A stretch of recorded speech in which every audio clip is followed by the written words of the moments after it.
Good morning. आप सभी कैसे हैं? आप सभी अच्छे रहे। ऊपर वाले जो ईश्वर हैं उनसे मैं प्रार्थना करता हूं कि हे प्रभु, मेरे बच्चे जहां भी रहे एकदम स्वस्थ और मस्त रहे। आज के का मूल विचार है सफलता का रहस्य स्वयं पे भरोसा है। अपने आप पे भरोसा अगर रखते हैं तो जीवन में आप किसी भी लक्ष्य को पा सकते हैं। इन्हीं शुभकामनाओं के साथ मैं पवन झा पुनः एक नई वीडियो लेकर के आया हूं जिसमें एक्सरसाइज 8.2 का ही चल रहा है। पहले वीडियोज में मैंने एक्सरसाइज 1.8.2 का पहला और दूसरा क्वेश्चन बता दिया हूं। अब क्वेश्चन नंबर 3 से स्टार्ट कर रहे हैं। जरा गौर से देखेंगे। क्वेश्चन नंबर 3 पहला का 3 एक्सरसाइज 8.2 का है। क्वेश्चन है cos 45 डिग्री। क्वेश्चन है cos 45 डिग्री बटा क्या है cos 45 डिग्री बटा sec 30 degree sec 30 degree plus cosec 30 degree.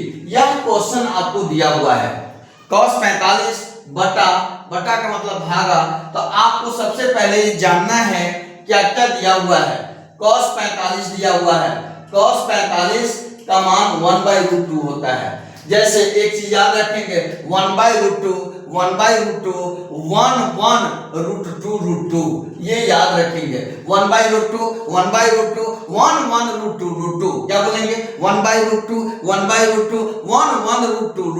1/√2 पहला 1/√2 दूसरा 1 तीसरा और चौथा √2 यानी पांचवा और छठा हो गया। ये साइन में चलता है। 45 डिग्री का वैल्यू है। साइन 45 1/√2 हो गया। cos 45 1/√2 हो गया। tan 45 1/1 हो गया। cot 45 1 हो गया।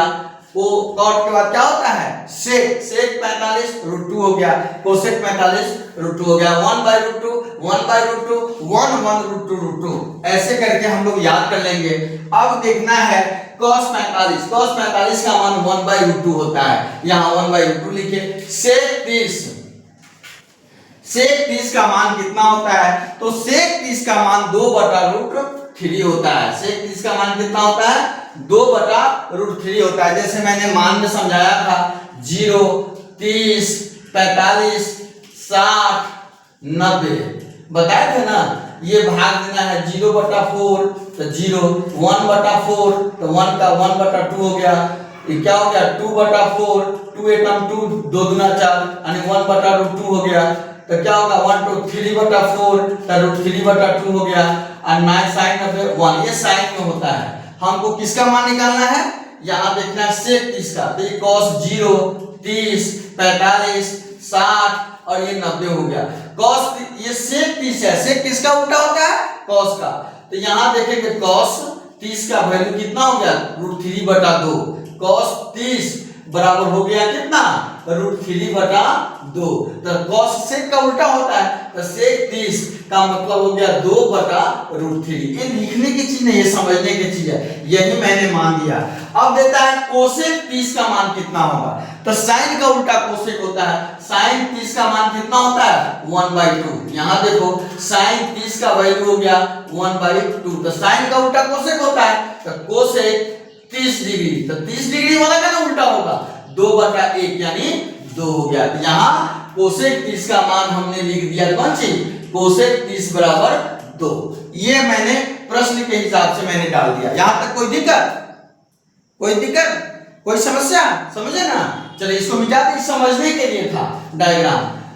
एक बार देख लेंगे 1/√2 1/√2 अब मान रखो मेरे प्यारे बच्चों इसमें cos 45 का मान 1/√2 है 1/√2 रखो बटा sec 30 का मान 2/√3 है तो 2/√3 रखो प्लस cosec 30 का मान 2 है तो 2 रखो। फिर देखो बाबू ये ज्यों का त्यों चलेगा 1/√2 बटा ये बटा में चलेगा नहीं कुछ है तो यहाँ बटा 1 है। √3 और 1 का लघुत्तम क्या हो जाएगा √3 हो जाएगा। √3 में √3 से भाग देंगे 1 और 1 में 2 से गुना करेंगे 2 हो जाएगा प्लस √3 में 1 से भाग देंगे √3 और 2 से गुना करेंगे 2√3 हो गया। यहां तक समझे। अब देखो 1/√2 में ये सिंबल डिवाइड जो दिया है ये दोनों को अलग कर रहा है, भाग है, यहां बता देते हैं 1/√2 इसका मतलब भागा, भागा दे दो, क्या हो जाएगा 2 + 2√3 बटा √3 हो गया।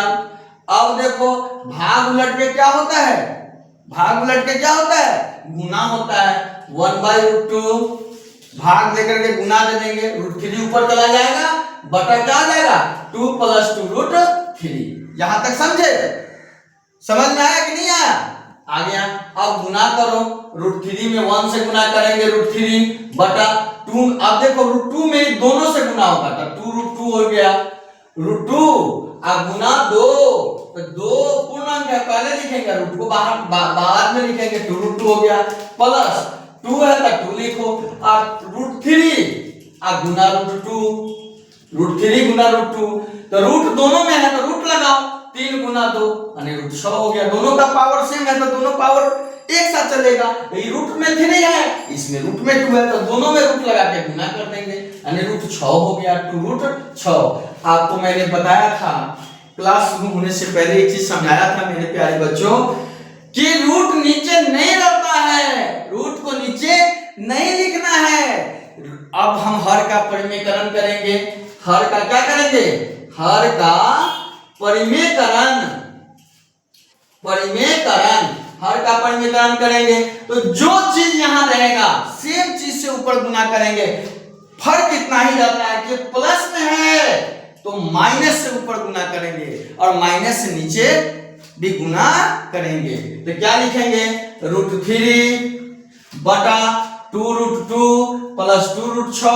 ये जो यही चीज में है, हर का परिमेयकरण कर रहे थे, सेम चीज से गुना करो, 2√2 प्लस है तो कौन चीज हो जाएगा, बोलो माइनस हो जाएगा, 2√6 बटा इसी चीज से, जिस चीज से ऊपर गुना किए उसी चीज से नीचे भाग दे दो, 2√2 माइनस 2√6, ये 2 है। यहां तक समझ में आया, यहां तक हर नीचे नहीं रहता है, हर का परिमेयकरण करेंगे क्वेश्चन में, हर को नीचे रूट में नहीं छोड़ेंगे।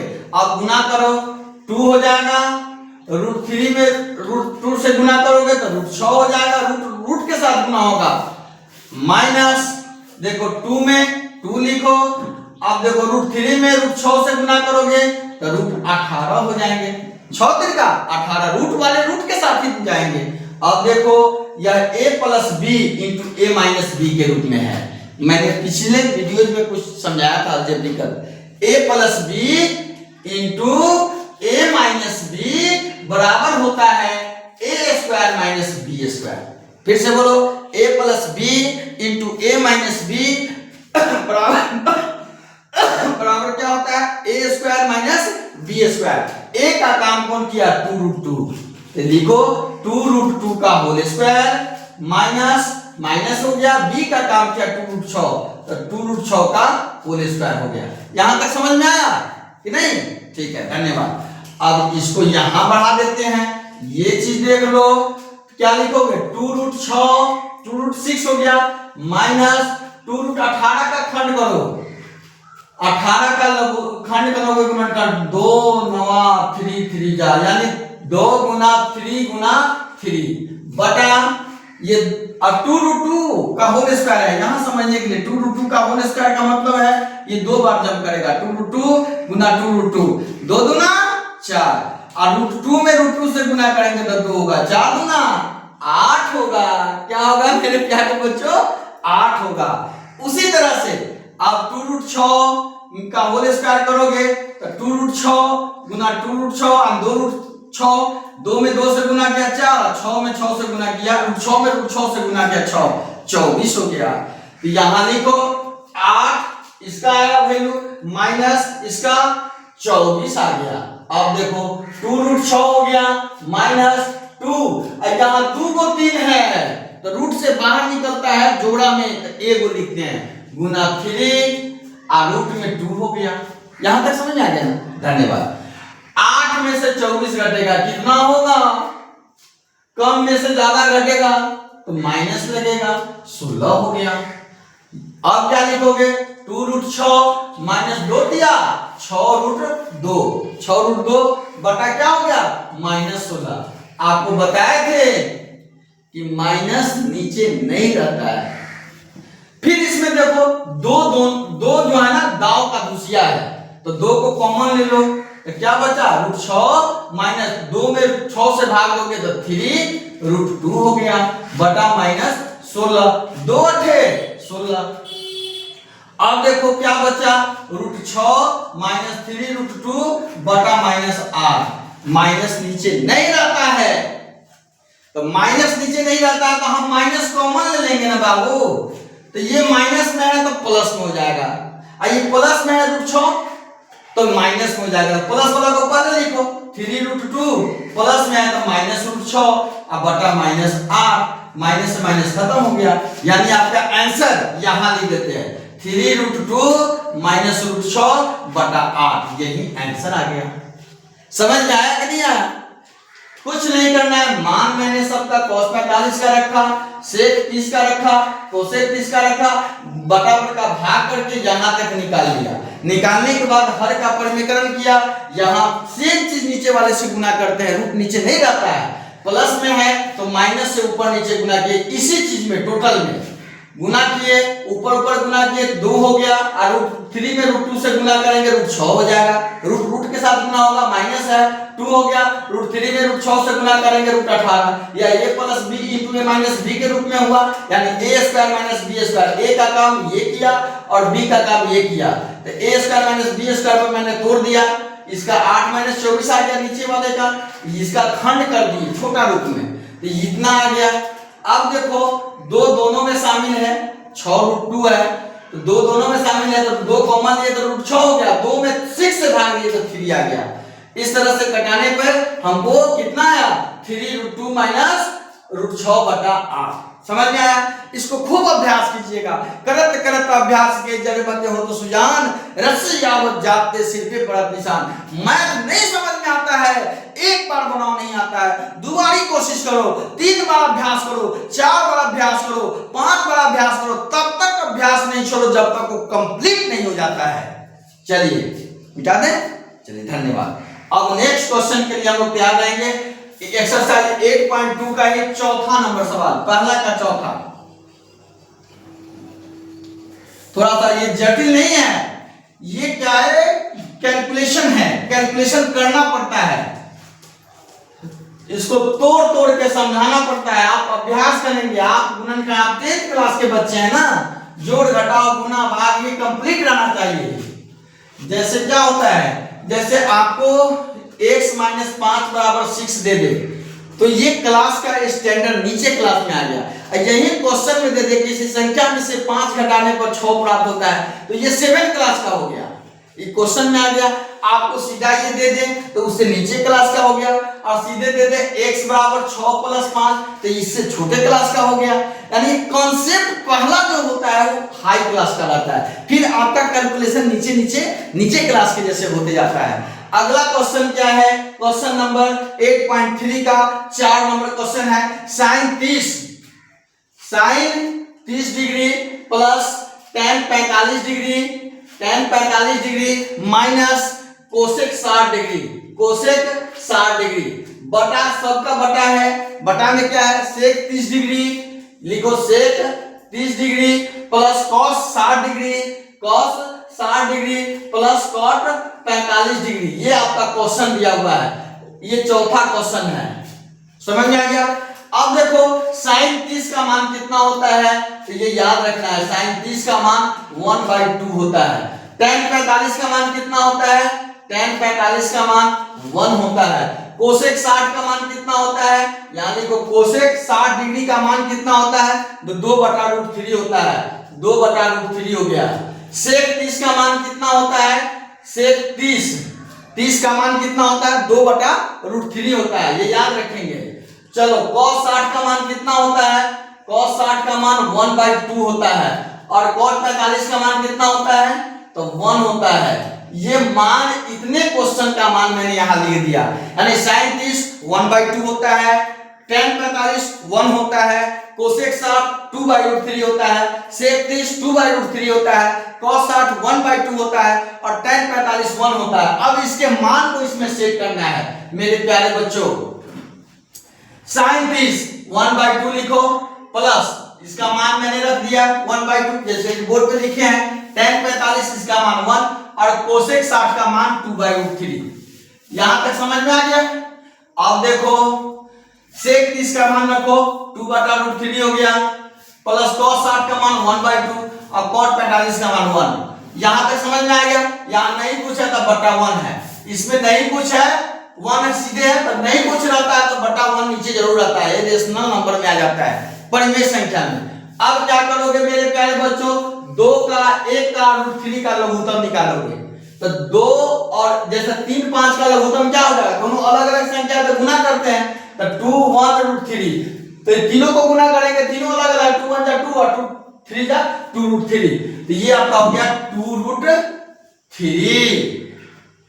अब देखो भाग देंगे 2√3 में 2 से भाग देंगे तो 2 से 2 खत्म हो गया, तो क्या बचा 2 से 2 निचला से भाग देंगे तो 2√3 में 2 से भाग देंगे बटा 2, 2 से 2 खत्म हो गया √3 में 1 से गुना करेंगे √3 हो गया, प्लस है तो प्लस 2, इसमें 1 से भाग देंगे तो यही ना होगा 2√3 होगा और 1 से गुना करेंगे तो 2√3 हो गया, माइनस √3 में 2√3 में √3 से भाग देंगे, 2√3 में √3 से भाग देंगे 3 3 कट गया तो 2 हो गया, तो 2 में 2 से गुना करेंगे तो कितना हो जाएगा 4 हो जाएगा बटा फिर सेम टू सेम 2√3 लघुत्तम हो गया, 2√3 से 2√3 खत्म हो गया, 2 दूना 4 हो गया प्लस 2 से 2 खत्म हो गया, यहां √3 हो गया। अब प्लस कितना है 2√3 में 1 से 1 भाग देंगे तो 2√3 ही होगा, अब गुना करेंगे तो 2√3 ही हो जाएगा। यहां तक समझ में आया। अब देखो ये मैंने इसका लघुत्तम निकाल करके एक पार्ट ये हो गया, अगला पार्ट इसका लघुत्तम निकाले 2√3 हो गया, √3 से √3 खत्म, 2 दूना 4 हो गया, 2 से 2 खत्म हो गया, भाग देते हैं ना निचला से खत्म हो गया √3 हो गया, इससे भागेंगे 2√3 या 1 से गुना किए हैं। अब क्या करना है मेरे प्यारे बच्चों, अगला फेज में ये 2√3 और एगो √3 कयगो √3 तो 3√3 लिख दो 3√3, अब -4 हो गया बटा 2√3 हो गया बटा, अब देखो 4 प्लस 2 का √3 और 1 का √3 कयगो √3 कयगो √3 तो 3√3 अब बटा 2√3। यहां तक समझ में आ गया ना। अब इसमें क्या करना है, इस बटा का मतलब है इससे भाग देना है, तो लिखेंगे 3√3 -4 बटा 2√3 भाग देना है। अब तो भाग देने की आवश्यकता नहीं है, सीधा पलट दो, भाग गुना में जाता है, गुना कर देंगे, ये ऊपर चला जाएगा 2√3 बटा 4 प्लस 3√3, ये आपका हो गया। तो देखो 2√3 से 2√3 खत्म हो गया, तो क्या बचा 3√3 -4 अब बटा 4 प्लस 3√3। अब क्या करना है बच्चों, इसको मिटा दें, ठीक है, नोट कर लिए ना, चलिए धन्यवाद। अब क्या करना है मेरे प्यारे बच्चों, लिखना है 3√3 -4 बटा, देखो 4 में 1 जोड़ो चाहे 1 में 4 जोड़ो, कोई अंतर होगा नहीं होगा, 4 प्लस 1 5 होगा, 1 प्लस 4 भी 5 होगा, तो 3√3 प्लस में इसको पहले लिख दो, कोई अंतर नहीं होता है, अब +4 कर दो। अब बताए हैं ना कि रूट नीचे नहीं रहता है, इस कंडीशन में हम लोगों को क्या करना होता है मेरे प्यारे बच्चों, हर का परिमेयकरण, ये रूट में आ गया, ये अपरिमेय संख्या को दिखाता है, परिमेय में अपरिमेय जोड़ेंगे तो अपरिमेय होता है, ये अपरिमेय है, इसलिए हर का परिमेयकरण करेंगे, लिख देंगे हर का परिमेयकरण करने पर, तो 3√3 -4 बटा 3√3 + 4। अब बताओ मेरे प्यारे बच्चों, यहां प्लस में है, सेम चीज से गुना करना है, सिर्फ चिन्ह चेंज करना है, किसका, नीचे वाले का, नीचे में प्लस है ना, ऊपर माइनस से गुना करो, 3√3 -4 बटा 3√3 माइनस 4 आ गया यहाँ तक। अब देखो 3√3 माइनस 4 और 3√3 माइनस 4, तो 3√3 माइनस 4 क्या वो है, जैसे लिखते हो ना दू गुना दू, तो दू क्या को है, 3 को है तो 3 पावर, तो ये 2 को है तो 2 पावर 2, 3√3 माइनस 4 का होल स्क्वायर हो गया बटा a plus b into a minus b. पिछले सवाल में आया था a का काम ये किया, b का काम ये किया, ये b, a plus b into a minus b, a square minus b square, यानी 3√3 का होल स्क्वायर माइनस 4 का स्क्वायर लिख दिए। इसको मिटा दे, धन्यवाद। अब देखो आपने एक सूत्र पढ़े हैं a माइनस बी का होल स्क्वायर क्या होता है मेरे प्यारे बच्चों, a square a minus b का होल स्क्वायर बराबर होता है a square minus 2ab plus b square. ये सूत्र होता है a का काम 3√3, a माइनस बी के होल स्क्वायर पर है, a का काम 3√3 किया और b का काम 4 किया, तो क्या लिखोगे, a स्क्वायर 3√3 का होल स्क्वायर माइनस 2 गुना a 3√3 गुना b 4 प्लस b स्क्वायर यानी 4 का स्क्वायर बटा, इसको गुना करोगे 3√3 का होल स्क्वायर यानी 3√3 गुना 3√3, 3 दिया 9 और √3 में √3 से गुना करोगे तो 3 हो जाएगा, यानी 27 आ गया। 3 का स्क्वायर अलग करो, 3 का स्क्वायर 9 और √3 का स्क्वायर 3, दोनों गुना में 9 3 का 27 और 4 का स्क्वायर 16, तो लिखोगे 27 माइनस 16, 27 माइनस कितना हो गया 16। अब देखो मेरे प्यारे बच्चों 3√3 का होल स्क्वायर क्या हो जाएगा, बोलो, 3 दिया 9, 3 का स्क्वायर 9 और √3 में √3 से गुना करोगे तो 3, तो 27 हो गया माइनस 2 दिया 6 और 6 चौका 24, 24√3 और प्लस 4 चौका 16 बटा, क्या लिखोगे 27 में से 16 घटेगा 11 हो गया। अब देखो मेरे प्यारे बच्चों गौर से सोचना है, 27 प्लस में है और 16 प्लस में है, तो प्लस प्लस जुट जाता है, 27 और 16 43 हो जाएगा माइनस 24√3, ये बच गया √3 है मेरे प्यारे बच्चों, अब बटा 11 हो गया, यही आपका आंसर हो गया। समझ में आया कैसे, तो 3√3 का होल स्क्वायर, 3 का स्क्वायर 3 दिया 9 और √3 का स्क्वायर 3, तो 27 हो गया माइनस 2 दिया 6 चौका 24√3 प्लस 16, 27 में से 16 गया 11। अब देखो 27 भी प्लस में है, इसके पहले नहीं कोई चिन्ह है तो प्लस है, अब 16 प्लस में है तो 27 और 16 जुड़ जाएगा, ये अब माइनस ये 24√3 बटा 11। बोर्ड मास में पढ़े होंगे, थोड़ा सा समझ लो, बोर्ड मास देखो BODMAS ब्रैकेट रहेगा तो बोर्ड मास की क्रिया होगा, ब्रैकेट नहीं होगा ऑफ रहेगा तो ओड मास की क्रिया होगा, ऑफ नहीं रहेगा डिवीजन रहेगा तो डी मास का क्रिया होगा, अगर डिवीजन नहीं रहेगा मल्टीप्लाई रहेगा तो मास का क्रिया होगा, मल्टीप्लाई पहले ऐड बाद में और सबट्रैक्ट सबसे बाद में, ये कहने का है। अगर ब्रैकेट नहीं हो, ऑफ नहीं हो, डिवीजन नहीं हो, मल्टीप्लाई नहीं हो तो आस, ए फॉर ऐड और एस फॉर सबट्रैक्ट, तो इसमें क्या है जोड़ और घटाव है सिंबल, तो जोड़ की क्रिया पहले और घटाव की क्रिया बाद में करेंगे। समझ में आ गई, ब्रैकेट रहेगा तो बोर्ड मास, ब्रैकेट नहीं रहेगा ऑफ से शुरू रहेगा तो ओड मास, ऑफ नहीं रहेगा डिवीजन से रहेगा तो डी मास, अगर डिवीजन नहीं रहेगा तो क्या कहेंगे मास, मल्टीप्लाई से शुरू करेंगे। अगर ये चारों नहीं रहेगा ब्रैकेट ऑफ डिवीजन मास चारों नहीं है, ए आस है यानी ऐड और घटाव सबट्रैक्ट है, ए फॉर ऐड और एस फॉर सबट्रैक्ट, तो आस पहले जोड़ेंगे तब घटाएंगे, जोड़ दिए घटा दिए, यही आंसर हो गया। इन्हीं शुभकामनाओं के साथ आप सभी पढ़िए और बढ़िए। ईश्वर से प्रार्थना है कि मेरे प्यारे बच्चों खूब आगे तक आप लोग जाइए। इन्हीं शुभकामनाओं के साथ धन्यवाद।